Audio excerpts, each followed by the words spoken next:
Bien, buenos días con todos. El día de hoy, continuando con las actividades programadas, la parte, va la parte de la anatomía coronariana. Vamos desde el punto de vista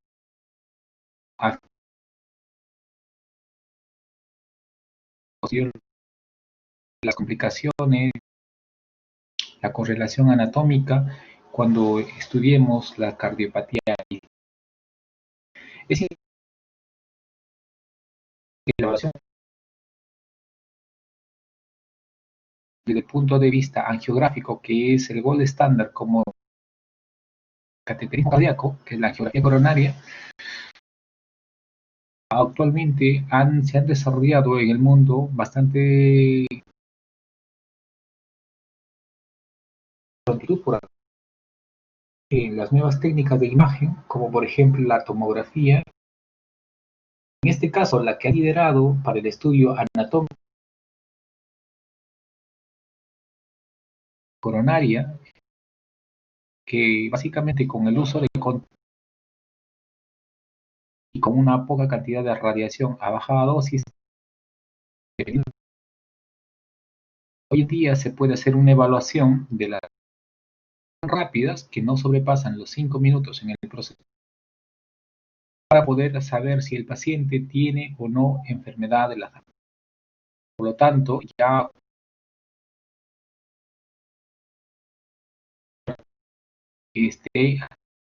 o emergencias,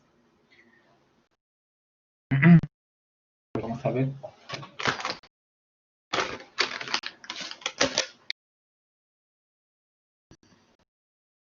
A ver, hoy no me.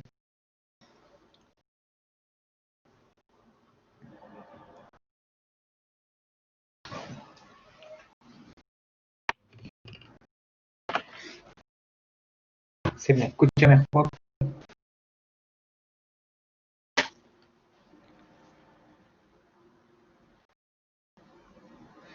A ver,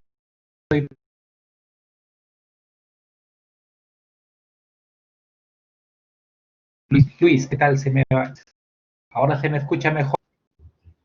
A veces se da corto, doctor. Sí, sigo cargando las diapositivas. Parece que hay mucho sobre la línea, se carga con el exceso de pesado de las PowerPoint. ¿Cómo va ahora? ¿Se escucha bien? Mejor.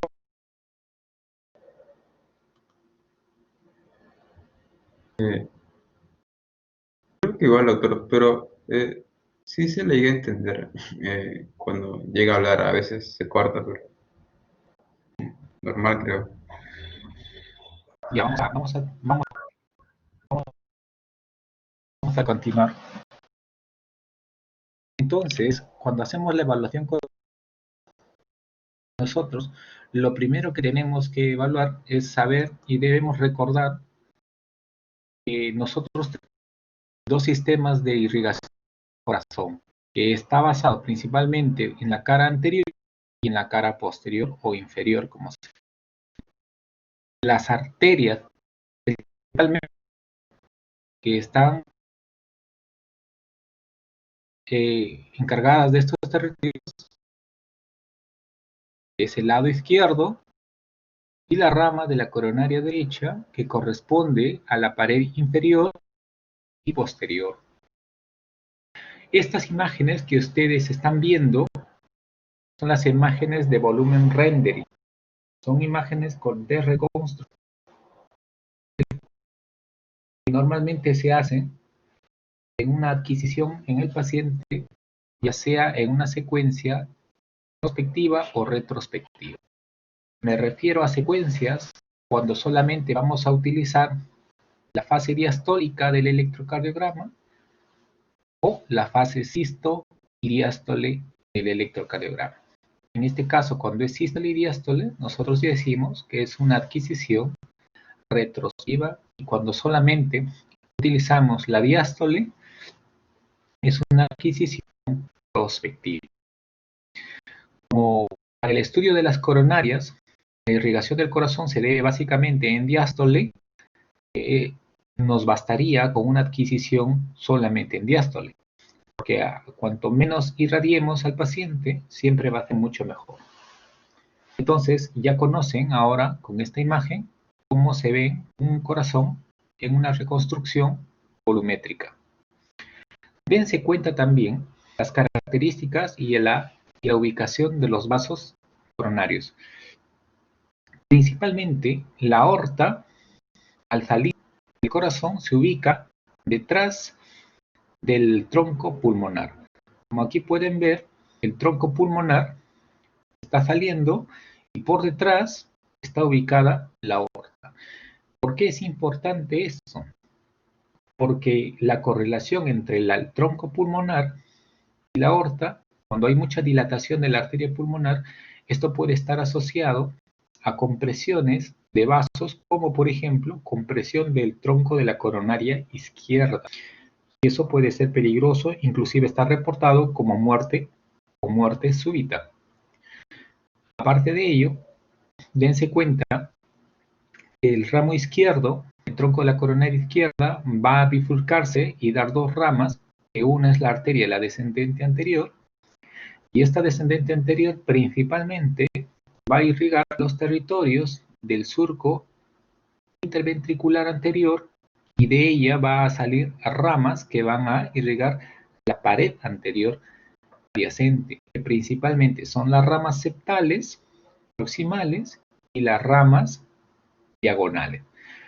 Hay diagonales, chicos, que se pueden presentar diagonales grandes o diagonales medianas o pequeñas, dependiendo mucho de la genética de cada paciente. Algunos tienen diagonales muy grandes y a veces cuando se infarta o se obstruye una rama diagonal de tamaño muy grande, esto puede generarse un infarto muy extenso y no necesariamente es la obstrucción del tronco principal de la descendente anterior. Entonces, siempre hay que valorar ello para entender también la extensión de un infarto. Posteriormente, sale otro vaso que se llama la arteria circunfleja. De la circunfleja se bifurca entre ambas, puede salir un ramo pequeño entre ellas. Y ese ramo se le conoce también como ramo intermedio. Hay que recordar que el ramo intermedio no es en el 100% de las personas, no se puede encontrar en un pequeño porcentaje como una variante anatómica. Pero al ser una variante, eso no indica que traiga problemas, solamente es una variante, pero se puede encontrar. Tanto es así que algunas personas pueden tener un doble sistema de irrigación de la cara anterior, dada por la descendente anterior, y también dada por la arteria intermedia o el ramo intermedio. Adyacente a ello está el ramo que va a ir entre el surco atrioventricular izquierdo, y este surco atrioventricular izquierdo va a estar irrigada principalmente por la circunfleja. La circunfleja, al ser un vaso corto, principalmente está subdividido en dos territorios, un territorio anterior y un territorio posterior. No solemos darle un territorio intermedio como en las demás arterias, y está separada entre ambos territorios por un ramo que va a descender por el lado marginal del corazón. Por eso es que se le llama una oblicua marginal. Ahora, posteriormente, dando la vuelta al corazón, la circunfleja puede irrigar la parte posterior del surco interventricular posterior, y cuando irriga el surco interventricular posterior se le llama dominancia izquierda. Muy Diana, no te preocupes, se le llama dominancia izquierda, pero también deben recordar que cuando el surco interventricular posterior está irrigada por la coronaria derecha, se le considera que la dominancia de irrigación del corazón es derecho. ¿Ok? Si ustedes evalúan y algún día les preguntan cuál es la dominancia más frecuente, la más frecuente es la dominancia derecha. Bien, como pueden ver acá en la otra imagen, el ramo derecho sale, se va entre el surco ventrículo arterial, ventrículo auricular, y por este surco va a dar la vuelta al corazón y va a salir unos ramos. Estos ramos son conocidos como un ramo, una ventricular anterior, una rama muy marginal, también es una rama marginal del ventrículo derecho, y posteriormente va a formar la rama interventricular. Entonces, teniendo más o menos esa idea, ahora vamos a profundizar un poco más. Bien. Entonces, para ello, nosotros nos vamos a tratar de ubicar según cómo hacemos en la sala de cateterismo cardíaco. Entonces, cuando nosotros hacemos un procedimiento, un cateterismo, alguien viene con un problema coronario agudo y le tenemos que salvar la vida colocándole un dispositivo que se llama stent en las coronarias, hacemos un cateterismo para aperturar o liberar esa obstrucción del vaso. Y al hacer el cateterismo, como se hace con un arco de radiación angiográfico, esto se utilizan varias tomas. Las tomas que utilizamos son las oblicuas, pueden ser oblicua anterior izquierda, oblicua anterior derecha, y si son tomadas de izquierda o del lado derecho del paciente. Y así también, si son tomadas desde la parte de arriba hacia abajo, se le llama oblicua anterior, oblicua craneal, o en su defecto va a ser una toma caudal, craneal o caudal.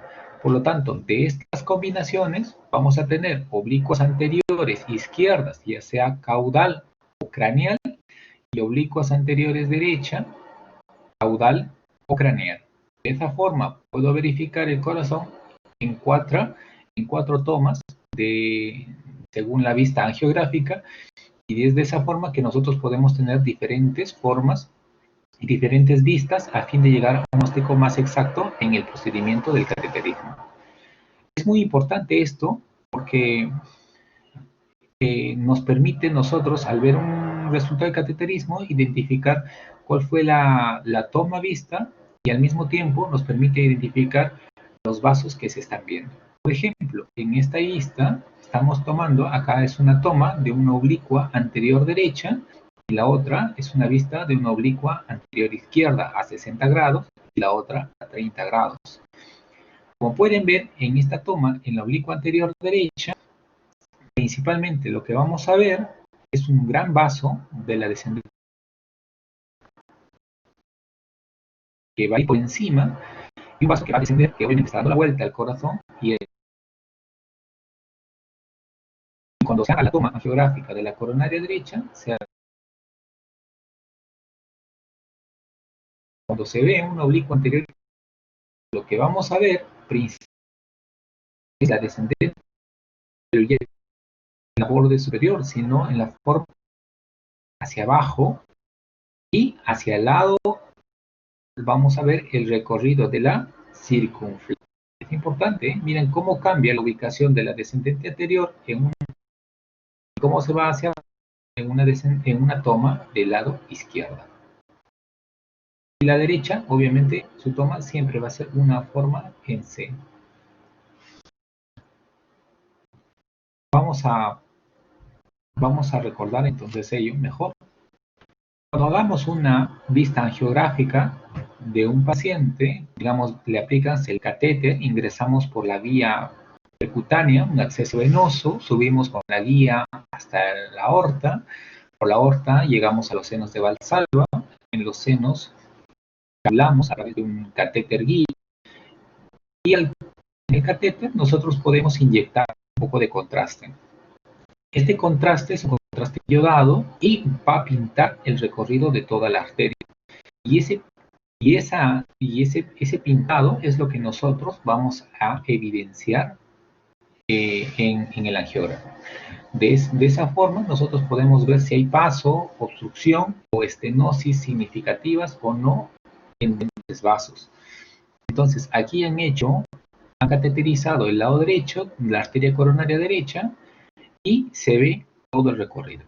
En el recorrido es importante que recuerden que hay dos vasos proximales en la arteria coronaria derecha, que son el vaso principal, que es el ramo nodal, que va del lado derecho, va hacia el nodo sinusal. Pero también hay un vaso que se va hacia la parte anterior, que se llama el vaso conal, porque va al cono de la arteria pulmonar. Es importante recordar que tanto el vaso que irriga el nodo sinusal puede estar enviado ya sea de la coronaria derecha o también puede estar presente en la coronaria izquierda. Por lo tanto, el nodo sinusal puede ser irrigado por doble sistema, derecho o izquierdo. Ahora, posteriormente, en la parte proximal, va a empezar a liberar un brazo, una rama, y esa rama ya les expliqué que se llama la rama ventricular anterior. En la parte más marginal se va a encontrar la rama oblicua marginal o una marginal propiamente dicha, la marginal del ventrículo derecho, y al llegar hacia la parte posterior va a liberar una rama adicional que no siempre está presente, es la rama ventricular posterior. Debemos recordar asimismo que al llegar al surco desciende y la rama que desciende en el surco se llama la rama interventricular posterior o conocida como la BP, ventricular posterior. Es importante que la descendente posterior, que se va a generar la arteria DP, la descendente posterior, al bajar ya le da la dominancia derecha. Pero en un gran porcentaje de pacientes, además de ese brazo, se sigue continuando una rama hacia el lado izquierdo. Y ese brazo es conocido como la rama posterolateral o conocido en la práctica como la PL, la arteria posterolateral. Y como ustedes se están dando cuenta, la posterolateral se está yendo más hacia el territorio izquierdo, es ahí donde nosotros vamos a encontrar dos brazos o dos ramitas que van a ir a diferentes sitios. Por ejemplo, vamos a encontrar una rama que se va al nodo atrioventricular, al nodo AB, y también un ramo que se va a encontrar a la arteria o un ramo que se va a designar como la arteria diafragmática. Por lo tanto, si a ustedes le dicen que en algún momento tienen un paciente, se está infartando, y en el infarto el paciente hace un bloqueo auriculoventricular, es decir, su corazón empieza a latir a 20 o a 25 latidos por minuto, este paciente indirectamente nos está diciendo que el ramo que se está afectando está comprometiendo a la coronaria derecha. Y está comprometiendo a la coronaria derecha principalmente al lado distal, a la porción distal de la coronaria derecha. Otro dato que muchas veces se confunden, inclusive los mismos médicos adjuntos, se confunden que la coronaria derecha está dividida principalmente en tres territorios. Los territorios anteriores, el territorio anterior, que principalmente se presenta hasta la salida de la rama, en su defecto, de la rama ventricular anterior, y una rama y un segmento que se ubica hasta la salida de la oblicua, en este caso de la rama marginal del ventrículo derecho, se le considera segmento intermedio. Y posteriormente a esta salida, lo que venga posterior a ello se le llama el segmento distal. ¿Por qué es importante recordarlo? Porque a veces dicen lesión coronaria derecha obstructiva al 80% en territorio medio. Y si no recuerdas la ubicación anatómica, pues lamentablemente nos vamos a perder en la descripción geográfica. 2. Aparte de ello, esta vista, como ya hemos visto, la C del corazón, si yo tengo una duda, si ha sido tomada anterior, caudal o craneal, no estoy fijo, entonces lo primero que veo en la imagen que me va a salir es dónde está la columna vertebral. Si la columna vertebral me está saliendo a la izquierda, principalmente a la izquierda, entonces la toma principalmente es como está aquí. Es del lado, la toma va del lado izquierdo hacia el lado derecho. Entonces, nosotros vamos a encontrar, si veo la espina, la columna al lado izquierdo, esta va a ser una toma oblicua anterior izquierda. Y doctor, ¿puedo saber si esto es craneal o caudal? Pues sí, cuando ustedes van a ver la imagen, en este caso, si es caudal, es decir, de abajo hacia arriba, entonces lo primero que vamos a evidenciar con mayor prontitud o con mayor desarrollo es la coronaria derecha y es muy bien formada la C, como se les comentó en un inicio. Esta es una toma muy frecuente que se presenta en las salas de cateterismo en emergencia cuando nace un paciente para coronografía izquierda percutánea. Muy bien. Posteriormente vamos a ver otra toma de corazón. Si pueden ver acá el muñequito, acá puedo ver que el angiógrafo, el arco, se ha puesto casi en una dirección paralela al eje del paciente, perpendicular al eje del paciente, ¿verdad? Y esto hace una toma que se le llama una toma lateral. Como la cabeza del angiógrafo está al lado izquierdo, se le conoce como una angiografía lateral izquierda. Y como está al lado izquierdo, preferentemente lo que vamos a poder evidenciar es ya sea la columna en la parte superior, casi en la parte en un lado, y la parte del esternón en la parte del otro. Y como estamos cateterizando la coronaria derecha, vamos a evidenciar la caída rápida. No vamos a ver la imagen de la C típicamente como se ha explicado, pero vamos a ver esta toma.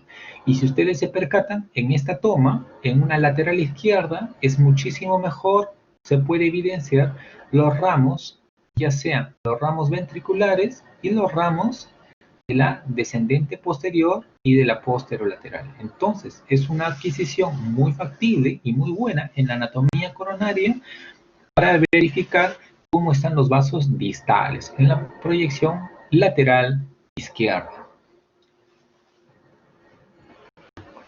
Muy bien.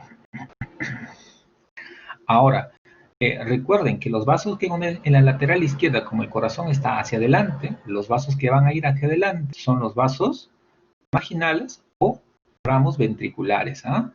Marginales. Y hacia adelante, la rama interventricular posterior. Y hacia atrás, la rama, y hacia arriba, la rama posterolateral. Bien, entonces cuando ustedes los llaman o los llamen, digamos, están en una emergencia o están haciendo internado o residentado, van a ver esta imagen en la sala de hemodinamia. Y como ya saben, ya no le van a preguntar a nadie, porque ustedes ya se recordar que les he dicho que tiene la imagen de una C, la arteria coronaria derecha.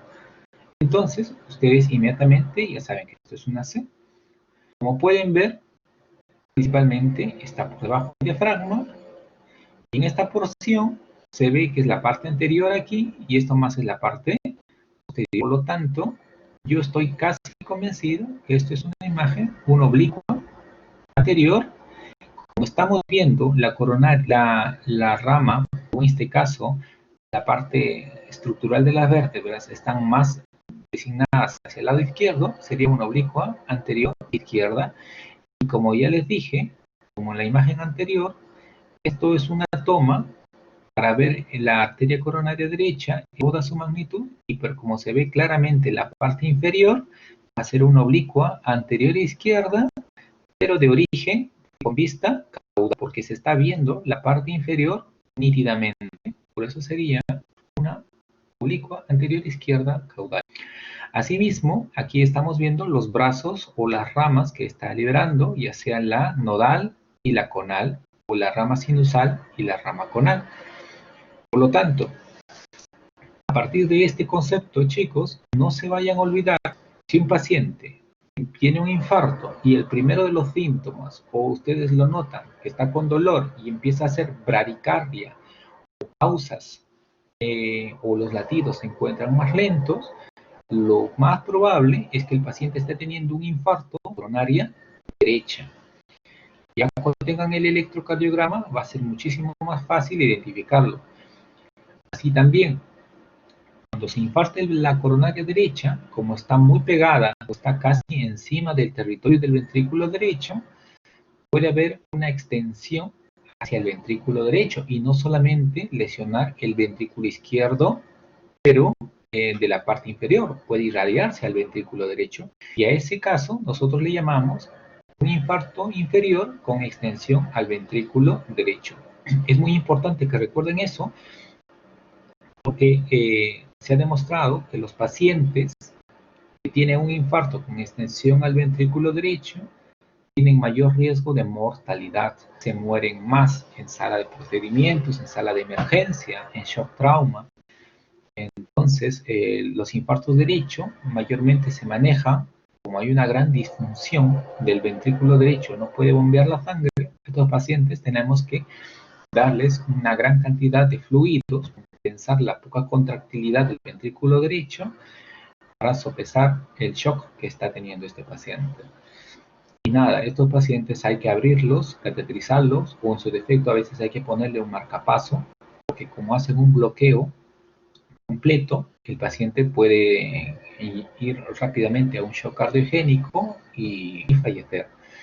Estos son infartos bastante complicados y delicados que hay que saberlo, interpretarlo rápidamente y manejarlo igualmente. Esta es una vista muy bonita que nosotros hacemos a través de una tomografía. Y en la tomografía estamos viendo, este es un corte axial. Entonces, en el corte axial que vamos a hacer con sustancia de contraste, estamos viendo el corazón derecho sin contraste, el corazón izquierdo con contraste y la arteria coronaria con su contraste. Entonces, para la parte superior se va a ir la arteria coronaria derecha y para el lado inferior se está viendo como es un corte axial y lo estamos viendo de arriba hacia abajo, estamos viendo que para el otro lado va a bajar la descendente anterior. Si ustedes pueden ver en esta toma geográfica, se ve que de la arteria coronaria derecha está descendiendo un brazo y este brazo o esta rama está descendiendo, se está yendo hacia la parte posterior del corazón, hacia el surco interauricular. ¿Y quién está en ese territorio? En ese territorio está la desembocadura de la vena cava superior. Y en la vena cava superior adyacente, en la aurícula derecha, está el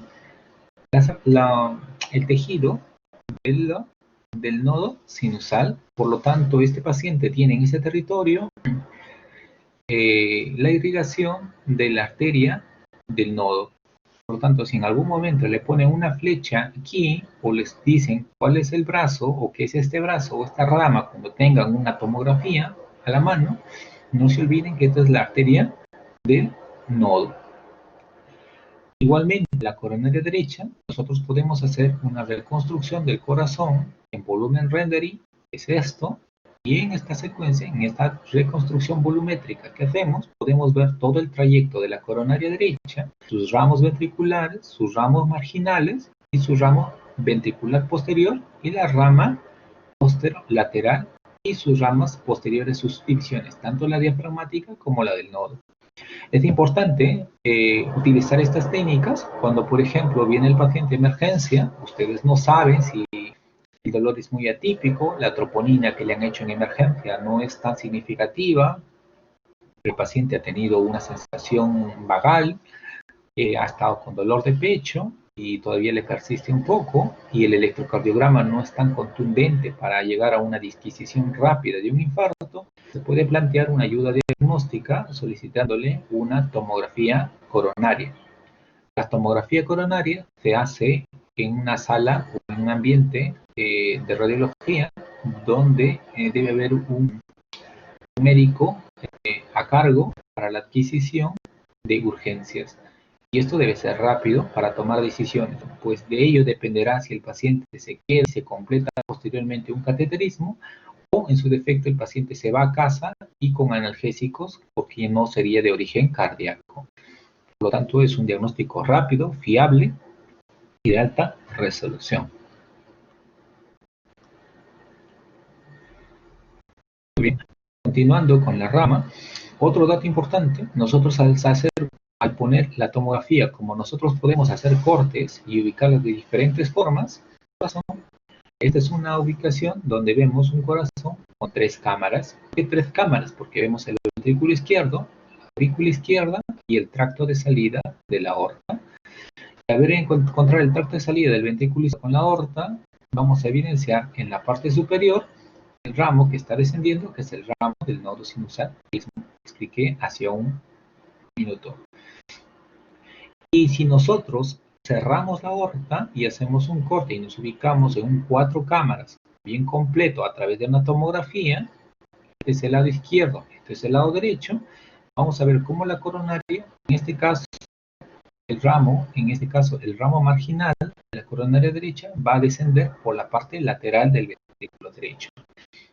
Ahora, estas tomas son muy importantes porque les puede ser que algún paciente venga, tiene las coronarias normales aparentemente, pero si les han hecho una reconstrucción y unas tomas adecuadamente, ustedes pueden pasar por alto y no ver cuando haya milking. El milking, conocido en español, que vendría a ser los puentes intramiocárdicos, no son otra cosa que es el recorrido de un vaso periférico que se mete debajo del músculo y luego vuelve a salir. No tiene placa, no tiene obstrucción, pero al haber mayor contracción del músculo va a haber disminución de su lumen. Por lo tanto, los pacientes con estrés físico o estrés emocional pueden hacer dolor torácico e incluso un infarto. Por lo tanto, es importante la identificación de estos casos a fin de plantear un plan terapéutico.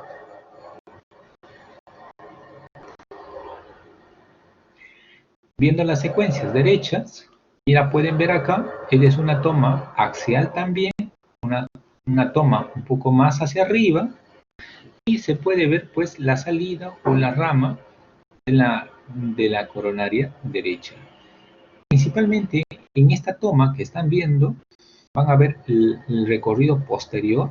En este caso es ya casi un 4 cámaras, pero en la imagen anterior, y se va viendo cómo va bajando en la zona interventricular, y es por eso que le llamamos la descendente posterior. Y la rama que se proyecta y es más larga, inclusive en algunos pacientes, se les conoce como la rama posterolateral.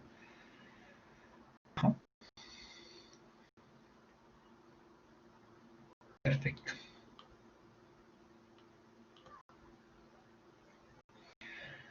También nosotros podemos poner el corazón como mejor nos plazca a través de la reconstrucción tridimensional y podemos ubicar rápidamente el ramo de la coronaria derecha que desciende la ventricular descendente posterior y la rama posterolateral. Pueden haber brazos que bajan junto con la DP, sí, no hay ningún problema, son vasos, arterias que van descendiendo y ramas que se van hacia la parte posterior de la aurícula izquierda. Cuando vemos que hay descendente posterior en la zona interventricular, y ya les expliqué que esto se conoce como dominancia derecha. Bien, ahora vamos a ver la proyección de la aurícula del tronco izquierdo. Es muy importante, chicos, que no se me vaya a olvidar que cuando nosotros tenemos la evaluación del tronco de coronario izquierdo, recordar que en la estructura el tronco per se es uno de los vasos más lábiles, más frágiles de estar lesionado, puede generar una muerte súbita. ¿Por qué? Si hay una obstrucción del tronco, literalmente casi toda la pared ventricular izquierda, anterior y lateral y parte de la posterior se van a morir. Y esto va a generar obviamente una disfunción ventricular severa y brusca. Y esto es lo que genera en muchos pacientes que han muerto de forma súbita, se identifica post-mortem y han sido lesiones del tronco.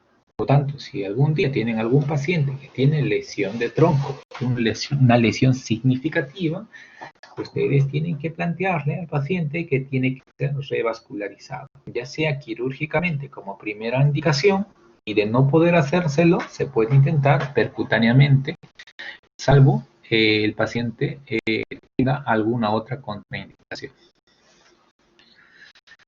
Bien, entonces, cuando hagamos la coronaria izquierda, para ver el lado izquierdo, vamos a tenernos que poner ahora en el lado derecho el angiógrafo. Por lo tanto, la proyección que se va a hacer en estos casos nos hemos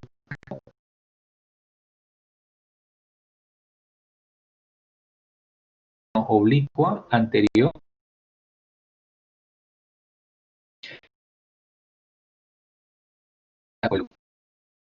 Lo más probable, la angiografía sea y la proyección puede ser también.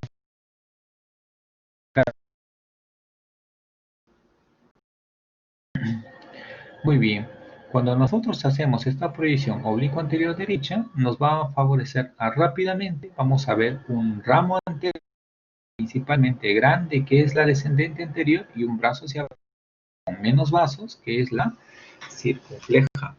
Aquí no deben olvidarse que los ramos pequeños en la descendente anterior son los ramos septales, y los ramos mayores que van a ir hacia la parte anterior del ventrículo izquierdo son la arteria, la oblicua marginal, serán la primera diagonal, la segunda diagonal, la tercera diagonal, dependiendo si se ven o no, porque algunos pacientes las tienen más y otros menos desarrolladas, y nada más.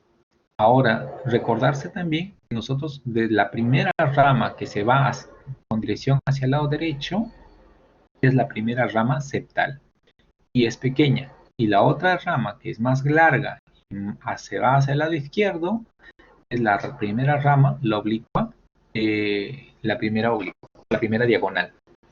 Es importante aquí recordarse esto porque muchas veces en el electrocardiograma, cuando hagan cardiopatía isquémica, les van a decir el infarto que tiene el paciente fue dado antes de la primera septal o posterior a la primera septal, o antes de la primera diagonal o posterior a la primera diagonal.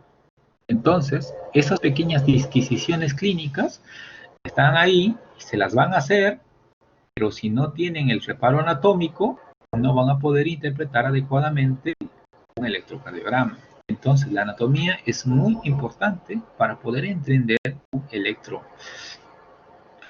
Posteriormente a ello, cuando nosotros queremos segmentar la arteria descendente anterior, normalmente tenemos la DEA proximal, que principalmente se debe dar desde la bifurcación de los vasos, la DEA, hasta, se le considera hasta la salida del primer brazo o la primera rama que estamos viendo aquí.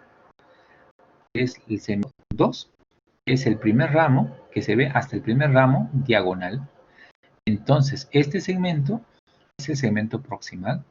El segmento intermedio normalmente lo consideramos entre la primera y la segunda rama diagonal, y posteriormente a la segunda rama diagonal, lo que venga se le considera como una rama distal.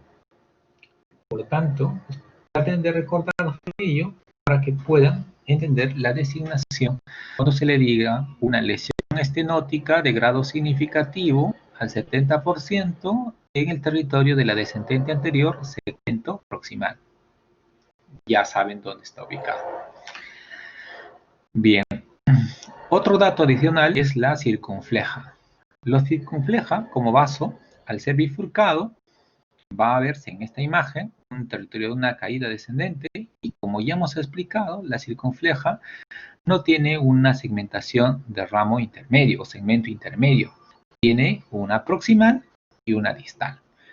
¿Cómo está separada? Desde la primera salida o la salida de este brazo o de esta rama que se llama la oblicua marginal. Entonces, una oblicua marginal me va a poder segmentar la circunfleja entre proximal y distal. Un dato que también, un dato importante, es que de la circunfleja da vasos que irrigan la aurícula. Principalmente, aquí como pueden ver, este bracito da un segmento o un brazo auricular, la arteria auricular izquierda.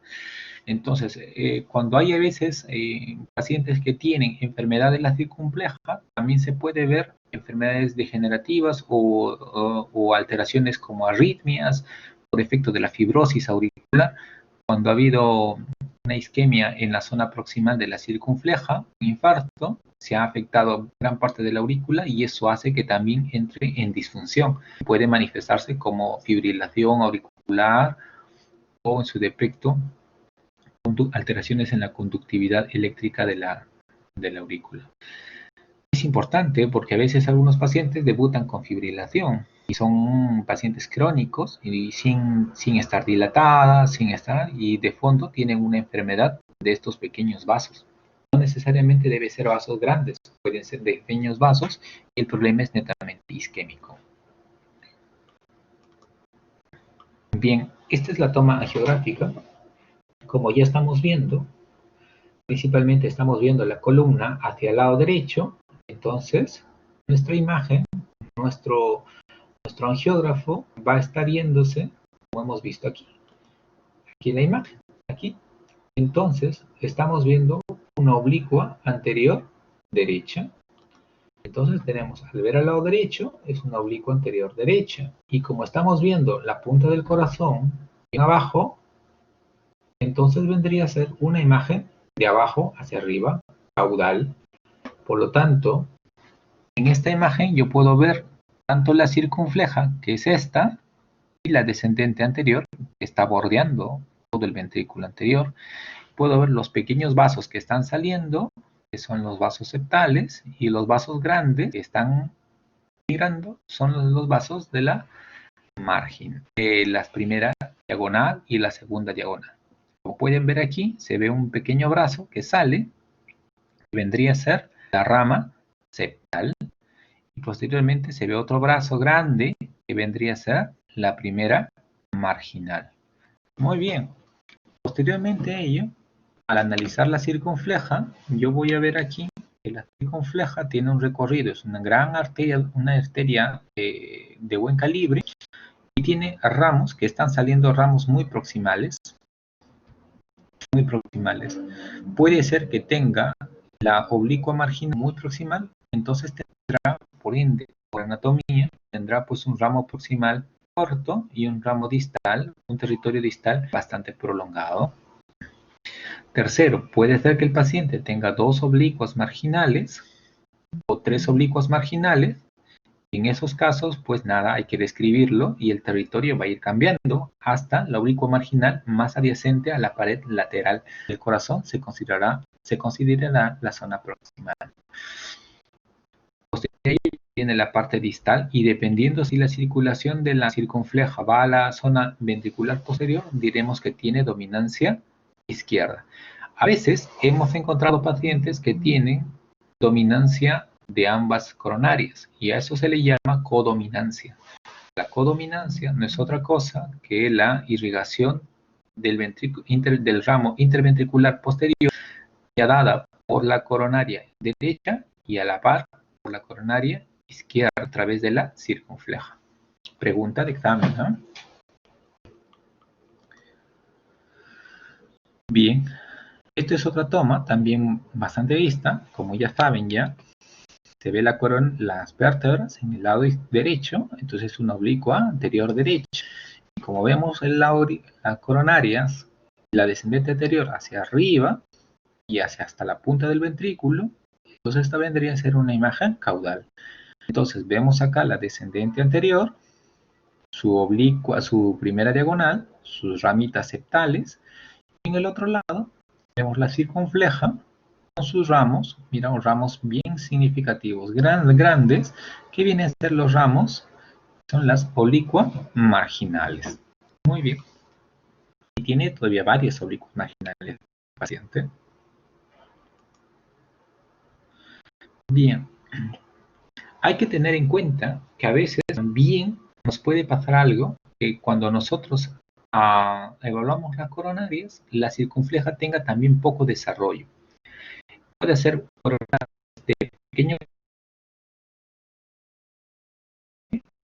y que están por la parte posterior. Ahora, eso es en la anatomía. Nuestro principal enfoque va a ser práctica, nosotros ante el dolor torácico podemos buscar este tipo. Como pueden ver en la imagen, hay imágenes calcificadas alrededor de la estructura. ¿Qué se le llama? Estas placas también pueden ser placas, es decir, sin calcio, y lamentablemente las placas son las placas más frágiles, con mayor riesgo. En estos casos es muy prudente explicar o describir si es un vaso, si es un vaso que tiene una gran obstrucción. De esa forma, en porcentajes podemos decir que tiene, básicamente, si tiene una lesión crítica o no, para definir si el paciente debería irse a cateterismo cardíaco. Estamos hablando en todos los territorios, y si la lesión también se puede ver aquí, en segmentos que puedan tener trombos. Si hay una obstrucción trombótica que está obstruyendo la luz, ese paciente también tendría indicación de someterlo a un cateterismo de emergencia. Si no, muere el tejido y ya no podríamos hacer más para recuperar ese corazón. Bien. Otro dato importante cuando analicemos las coronarias es que no siempre se va a ver así. También va a haber anomalías coronarias. Cuando hay anomalías coronarias, chicos, puede haber variantes de anomalía. Puede hacer que la arteria coronaria, la circunfleja, nazca de la rama derecha. La circunfleja, en vez de salir del lado izquierdo, salga del lado derecho. Así también, la descendente, todo el tronco de la coronaria izquierda, todo el tronco, en vez de salir del lado izquierdo, puede salir adyacente al lado derecho, pegado a la coronaria derecha. Y su recorrido para llegar a la cara anterior, para irse al lado izquierdo, va a tener que pasar por delante de la aorta. Y como ya hablamos al inicio, que delante de la aorta está la arteria pulmonar, entonces este tronco o este brazo va a ser comprimido por estos dos grandes vasos, tanto la pulmonar como la aorta. Y eso es lo que se le llama circulación interatrial. La circulación interatrial está designada como de mal pronóstico para muerte súbita en pacientes. Normalmente, quienes pueden tener esto, pues es muy aleatorio, es genético, pero ¿cómo se manifiesta? Lamentablemente en deportistas, cuando hacen alta actividad física, deportistas de alta calificación, a veces debutan con muerte súbita por una compresión del tronco. Y pues nada, por eso que un gol estándar hoy en día es hacerle una tomografía a los pacientes o una ecografía con una ecografía transtorácica con indicación selectiva para valoración de coronarias, para definir si las coronarias salen del lado izquierdo y del lado derecho de forma normal. Si no se evidencia eso, este deportista debería ser sometido a una evaluación tomográfica a fin de definir la anatomía. Si no, el riesgo de muerte súbita es alto, dependiendo del recorrido. Ahora, puede haber recorridos que no necesariamente sean por delante de la aorta, por delante, sino pueden ser recorridos que son por detrás. Cuando son recorridos retroórticos, se ha demostrado que la mortalidad no es significativa.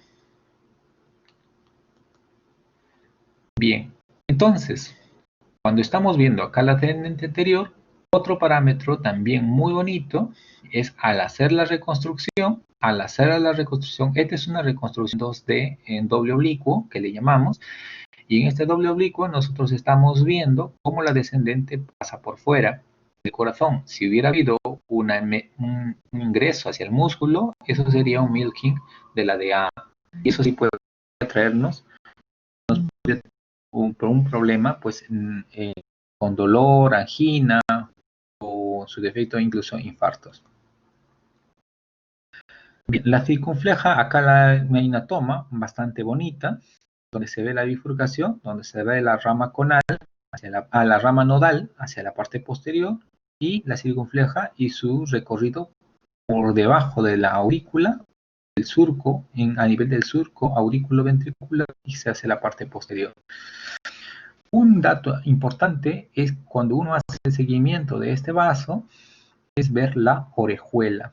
está en la parte superior a la circunfleja. ¿Por qué es importante la orejuela? Normalmente esto en pregrado casi no le dan importancia o lo llevan muy sucinto, pero en realidad tiene bastante implicancia clínica y actualmente en procedimientos ya avanzados. Bueno, es bueno que lo sepan porque bueno, no sabemos si muchos de algunos de ustedes van a seguir la especialidad. Recordar que la orejuela está muy adyacente al contacto de la circunfleja y cuando la orejuela tiene diferentes morfologías. La morfología más común se considera que es la chicken wing, en español la ala de pollo, como le dicen. También hay morfologías en forma de coliflor, en forma de eucalipto, varias formas que han sido designadas y están publicadas en revistas de prestigio. Asimismo, ¿para qué es importante saber la anatomía? ¿Qué pasa? ¿Qué pasa si alguno de ustedes, digamos, tiene un paciente y ese paciente que tiene una fibrilación auricular y ha hecho una hemorragia digestiva alta? Ustedes saben que por tener fibrilación auricular, este paciente debería ser anticoagulado, pero está con una hemorragia. Sé que no le voy a poder dar anticoagulación permanente. Entonces yo tendría que plantear el cierre de orejuela. Y para el cierre de orejuela tenemos dispositivos percutáneos que ingresamos por vía femoral, como es el Amplatzer, el Amulet, el Lambre, el Evolut, una gran cantidad de dispositivos que podemos definir y cada dispositivo es diferente uno de otro. SK dependiendo de la morfología de la orejuela. Entonces uno hace una evaluación tomográfica previa al implante de cierre de dispositivo de orejuela a fin de evitar la formación de trombos en la orejuela y de esa forma ya podría suspender la anticoagulación en el paciente. Es muy importante. Ahora, ¿qué tiene que ver la orejuela con la circunfleja? Cuando nosotros definimos un implante de un dispositivo, la orejuela, como el dispositivo va a hacer una expansión dentro de la orejuela para quedar implantado, muchas veces, si no medimos adecuadamente o no identificamos la ubicación de la circunfleja adecuadamente, podemos comprimir la circunfleja de forma extrínseca. Y al comprimir, pues lamentablemente vamos a generar como si estuviera con una lesión estenosante la circunfleja y generar toda la clínica que esto implica. Por lo tanto, es importantísimo saber identificar el recorrido y la morfología de la orejuela y su correlación con el ramo de la circunfleja. Muy bien. Datos adicionales más allá de esto, las circunflejas se pueden ver aquí y la circunfleja siempre puede ser en el mayor porcentaje, no siempre, en la mayor cantidad de porcentajes van a ser ramos no tan desarrollados porque la dominancia prepondera de la rama derecha. Muy bien, aquí pueden ver algo muy interesante médicamente, pero complicado para el paciente, donde ven que esta es la aorta, adelante está el tronco de la aquí está el tronco de la pulmonar, de la arteria pulmonar, y la coronaria izquierda está saliendo del tronco de la coronaria derecha. ¿Okay? Entonces, aquí hay una circulación, una irrigación anómala, una salida anómala de la coronaria izquierda. Y esta coronaria está saliendo y está haciendo un recorrido interarterial y eso puede generar lo que nosotros sabemos, un riesgo para muerte súbita. Muy bien. Por lo tanto, cuando tenemos estos pacientes, hay que valorarlo tomográficamente a fin de valorar otros criterios adicionales. Aquí nosotros identificamos la angulación de la coronaria, cuántos grados tiene inclinación, cuál es la trayectoria, la distancia de la trayectoria del vaso interarterial y valorar también la compresión en diástole del vaso, si se está dando o no la compresión como pronósticos de mortalidad o de riesgo de complicación. Entonces son varios datos adicionales que hacemos las evaluaciones. Bien. ¿Qué pasa? No solamente al hacer una evaluación vamos a encontrarnos con anomalías coronarias.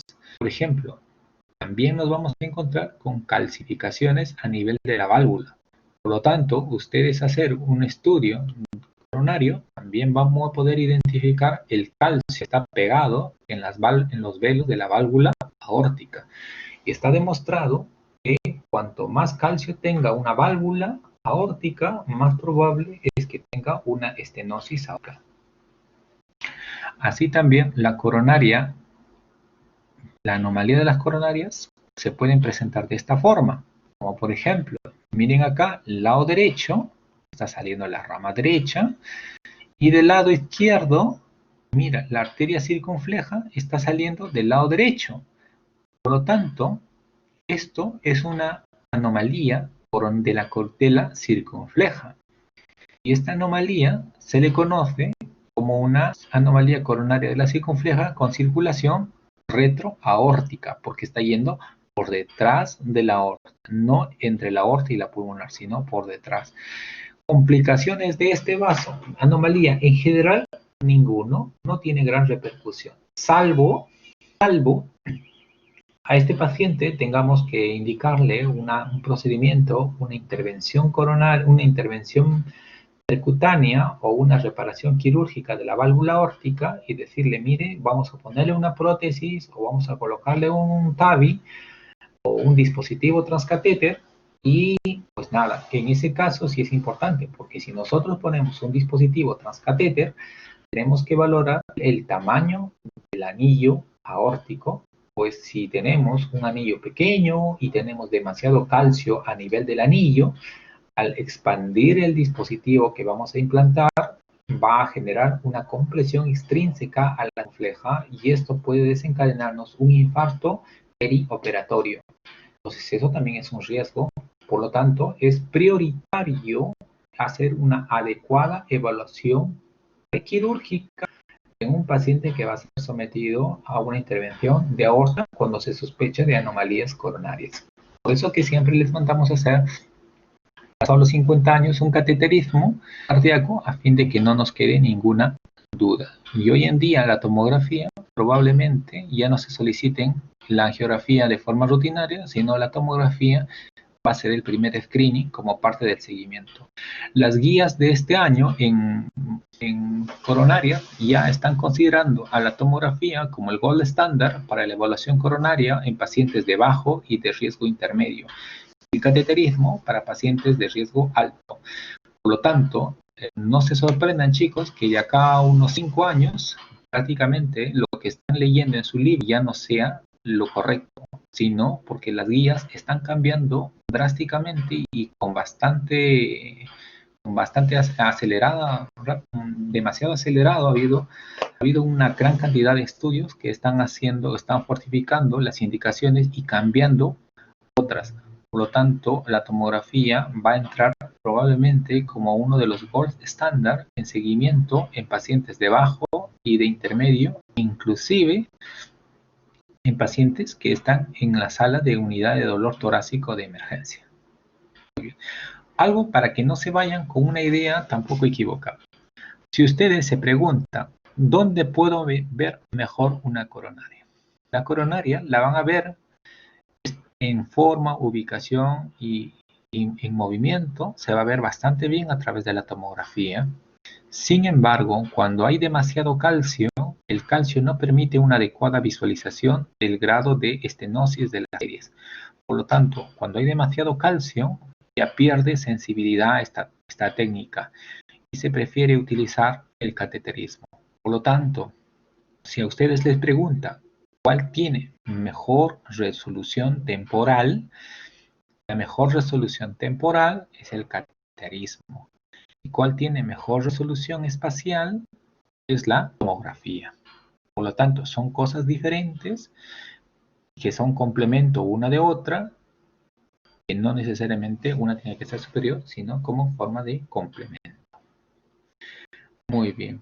Es importante, ya para finiquitar la charla de este tema, es que ustedes traten de practicar, ahora que ya tienen la idea de la ubicación anatómica de vaso, la proximidad, lo intermedio y lo distal, para que puedan evaluar a los pacientes que tienen estenosis proximal del ADA, cómo se ve el electro, estenosis medio del ADA, cómo se ve el electro, estenosis distal del ADA, cómo se ve un electro. Igualmente en la circunfleja, en proximal y distal, y en la coronaria derecha. Y a fin de que puedan practicar y evaluar pues la correlación anatómica con la correlación electrocardiográfica. Muy bien. Eso vendría a ser la explicación de las por técnicas, ya sea angiográficas y tomográficas, de la circulación coronaria, que mayormente es punto vital y clave en la interpretación de las enfermedades coronarias en el infarto agudo de miocardio tipo ST elevado, que es una de las primeras indicaciones para hacerle cateterismo. Y en las anginas crónicas inestables o estables, perdón, anginas crónicas estables, la primera indicación como parte del seguimiento de riesgo bajo o intermedio vendría a ser la angiografía o tomografía coronaria. Muy bien, estoy a la espera de las dudas. No sé, ¿qué opinan o qué duda tienen acerca de la exposición para poder resolverles sus preguntas, chicos?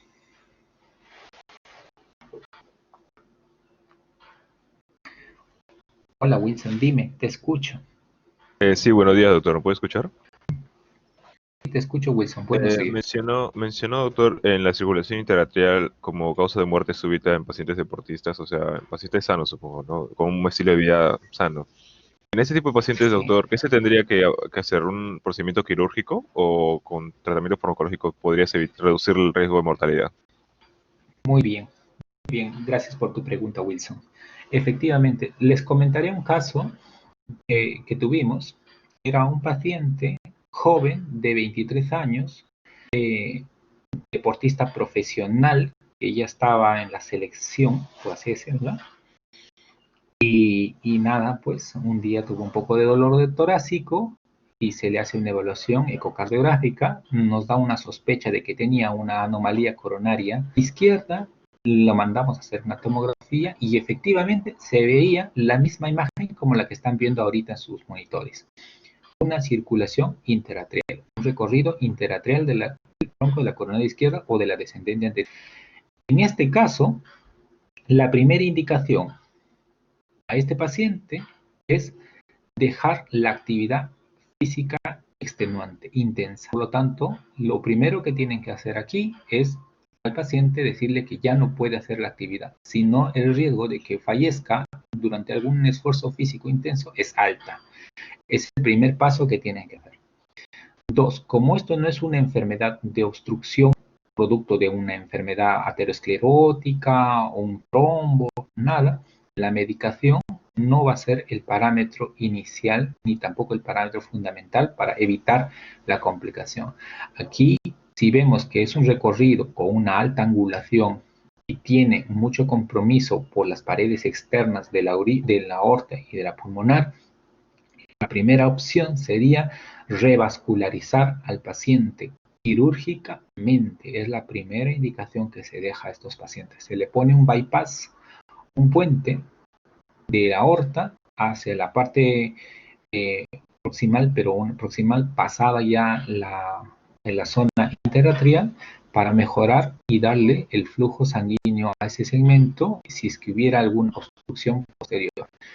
Otra alternativa que se hace para evitar los flujos de competición de flujos es se retira la coronaria del lado derecho y se implanta la arteria en el lado izquierdo.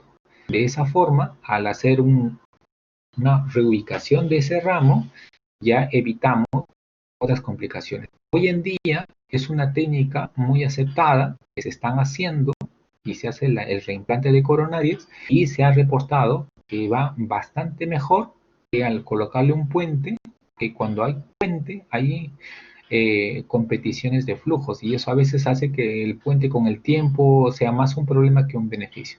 Por lo tanto, recuérdense que la reposición de los vasos coronarios hoy en día sí se pueden hacer como parte de una cirugía programada.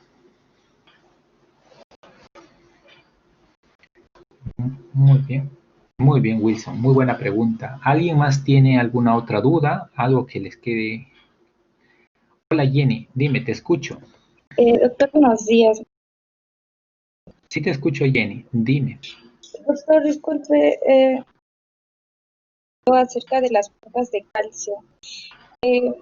No lo escuché bien. Cuando hay acumulación de esas placas de calcio, ¿el paciente tiene mayor riesgo a sufrir una ruptura?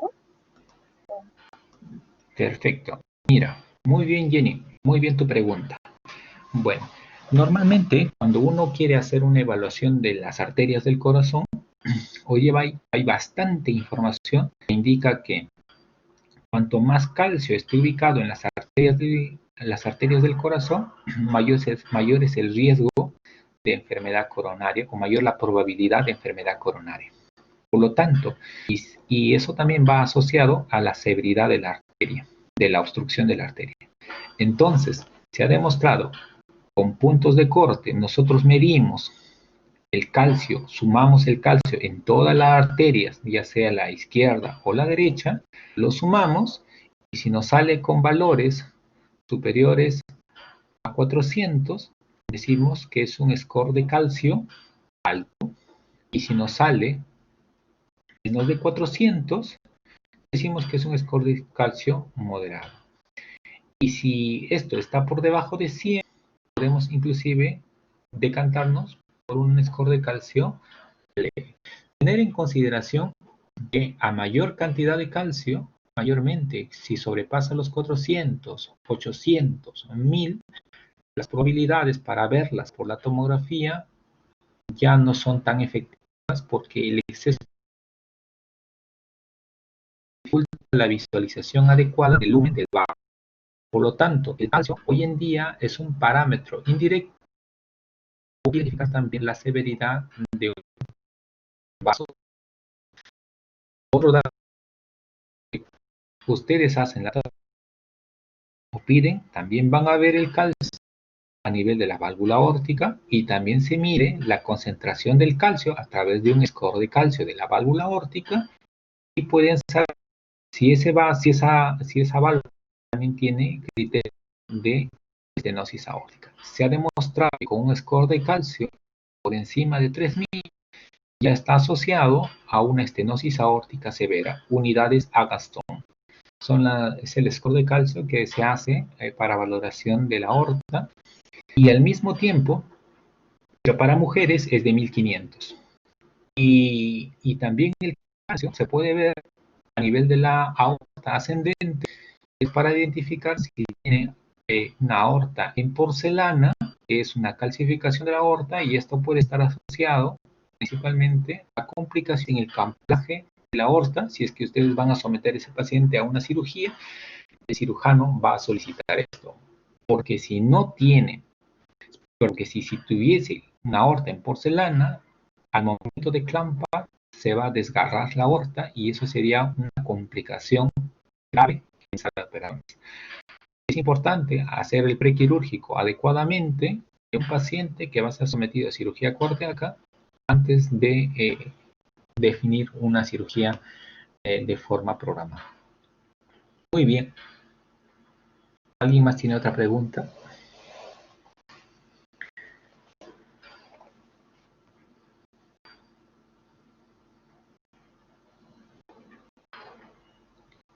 Muy bien. Muy bien, chicos. Pues nada, básicamente, cuando hablamos el día de hoy sobre las coronarias y la ubicación, es importante que no se olviden que existen nuevas herramientas, que no se olviden la anatomía y los vasos pequeños que pueden estar correlacionados, y es importantísimo que se recuerde que la ubicación anatómica de cada uno de ellos. Porque ahora que van a venir los talleres o las prácticas de electrocardiografía, el doctor, el médico que está a cargo, va a comentar, hablarle, a decirle, esto es un infarto en la descendente anterior proximal, medial o de la coronaria derecha distal. Entonces, para que no tenga problemas o en la recepción o no demoren mucho en captar el mensaje, repasen la parte de la anatomía y practiquen en casa y en función a la ubicación. En sus libros de cardiología, existen varios libros que están en sus sílabos de electrocardiografía. Pueden aplicar, pueden revisarlos para que puedan ir practicando porque hay bastantes ejemplos según la ubicación anatómica. Bueno, eso es lo que podría recomendarles por ahora. Nada, yo creo que esto sería todo por ahora. Descansen un poco y ya nos vemos en la siguiente actividad que empieza en unos minutos todavía.